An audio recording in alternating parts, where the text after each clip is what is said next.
উইকেন্ডে ঘোরাঘুরি করতে ভালোই লাগে, তবে ঘুরতে নিয়ে যাওয়ার মানুষের অভাব হলেই আমি কিন্তু বাসার সবাইকে নিয়েই ঘুরতে বের হয়ে যাই। মিস্টার হাজবেন্ডের সাথে চুক্তিবদ্ধ হয়েছি মাসে একবার আমাকে ঘুরতে নিতে হবে, কিন্তু এখন দেখা যাচ্ছে উনি ঘুরতেই নেয় না, যে কারণে আসলে অন্য পদ্ধতি বের করা। দেখা যায় ননদ, যা বা শাশুড়িকে নিয়েই বেরিয়ে যাই ঘোরাঘুরির উদ্দেশ্যে। প্রায় সময়ই মনে মনে প্ল্যান করি এবার সামার ভ্যাকেশনে এখানে যাব, উইন্টার ভ্যাকেশনে ওখানে যাব, বাট সাকসেস কখনোই হতে পারি না। বাট সার্টেন প্ল্যানে যখন সবাইকে নিয়ে বেরিয়ে যাই সেটা কিন্তু একদম সাকসেসফুলি হয়ে যায়। এই জন্য ঘোরাঘুরির বিষয়টা প্ল্যান ছাড়াই করা হয়, তবে অন্যান্য কাজে কিন্তু প্ল্যান মাফিক করা হয়। আমি প্রায় ভিডিওতেই বলি প্ল্যান মাফিক কাজ করলে সাকসেস হওয়াটা কিন্তু 90% সম্ভাবনা থাকে। সেই দিন হুটহাট ডিসিশনে আমরা গিয়েছিলাম আমাদের আরেকটা জমি দেখতে। শুনেছি এই জমিতে নাকি অনেক লাউ, বিভিন্ন ধরনের সবজি চাষ করা হচ্ছে।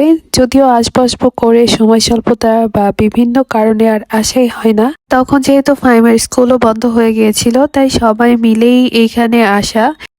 এই জায়গাটায় অনেকগুলো প্লট আকারে করা, কেউই এখনো বাড়িঘর করছে না, সবাই সবজি চাষাবাদ করছে। তাই আমরাও আসলে সবজি চাষাবাদ করছি। এখানে কিছু মানুষ রেখে দেওয়া হয়েছে, এক একটা জমিতে টমেটো, কিছু জমিতে কলা গাছ, কিছু জমিতে লাউ, সিম, মানে এই ধরনের বিভিন্ন ধরনের সবজি চাষাবাদই হচ্ছে।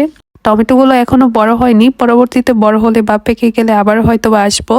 আমি ঘুরতে ঘুরতে এত ভিতরেই চলে আসি, ওইদিকে বাসায় যাওয়ার জন্য সবাই রওনা দিয়ে দিচ্ছিল। নোরামণি আমাকে নিতে একদম দৌড়ে চলে আসে।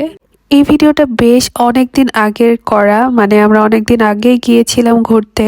আর বুড়িটা তো এখন ওর নানু বাসায় আছে। বুড়িটা বাসায় না থাকলে একদমই ফাঁকা ফাঁকা লাগে, ভালোই লাগে না। সারাক্ষণ যতক্ষণ মানে ওর আম্মু থাকবে না, আমার পেছন পেছন থাকবে আর একটু পরপর ডাকবে, কাকিমণি এটা হয়েছে, ওটা হয়েছে, এটা কি, ওটা কি। আর নোরামণির এই পাগলামি গুলোই আমার অনেক ভালো লাগে। ও যেহেতু ওর নানু বাসায় আছে, দেখা যায় বাসা পুরো ফাঁকা লাগে, ও না থাকলে একদমই খালি খালি, ভালোই লাগে না। ওকে অনেক বেশি মিস করছি। তারপর ঘোরাঘুরি শেষে আমরা বয়েজ স্কুলের মাঠে আসি, মানে বিজয় মেলার মাঠে। বিকাল টাইমে এইখানে তো অনেক বেশি স্ট্রিট ফুড থাকে, স্ট্রিট ফুড খাওয়ার জন্য আসলে মেনলি আসা। আমরা আবার একটু আর্লি চলে এসেছিলাম, যে কারণে স্ট্রিট ফুডের দোকানগুলো তখন মাত্র আসা শুরু করছিল, যে কারণে শুধুমাত্র চটপটি আর ফুচকা ছাড়া আমাদের হাতে কোনো অপশন ছিল না। তাই একদম বাইরে না বসে দেলোয়ার ভাইয়ের দোকানে আসলাম চটপটি খাওয়ার জন্য। অনেক মানুষের কাছেই দেলোয়ার ভাইয়ের চটপটি সুনাম শুনেছি, কিন্তু আসবো আসবো করে সেই কোরবানি ঈদের পর যখন এসেছিলাম তখন ফুচকা ট্রাই করা হয়েছিল। ফুচকার টেস্টটা আমার খুব বেশি ভালো লাগেনি সত্যি বলতে, তবে চটপটি ট্রাই করার পর বুঝলাম সত্যি প্রশংসার যোগ্য। চটপটিটা আমার কাছে অনেক ভালো লেগেছিল। আপনারা চাইলেও আসতে পারেন। আর আপনারা কারা কারা আমার ভিডিওটি মানিকগঞ্জ থেকে দেখছেন অবশ্যই কমেন্ট করে জানাবেন। আর আমার ভিডিওটি কেমন লেগেছে যদি ভালো লাগে তাহলে অবশ্যই ভিডিওতে লাইক করবেন এবং বন্ধুদের সাথে শেয়ার করতে পারেন। আর আজকের মতো এখানে বিদায় নিচ্ছি। আল্লাহ হাফেজ।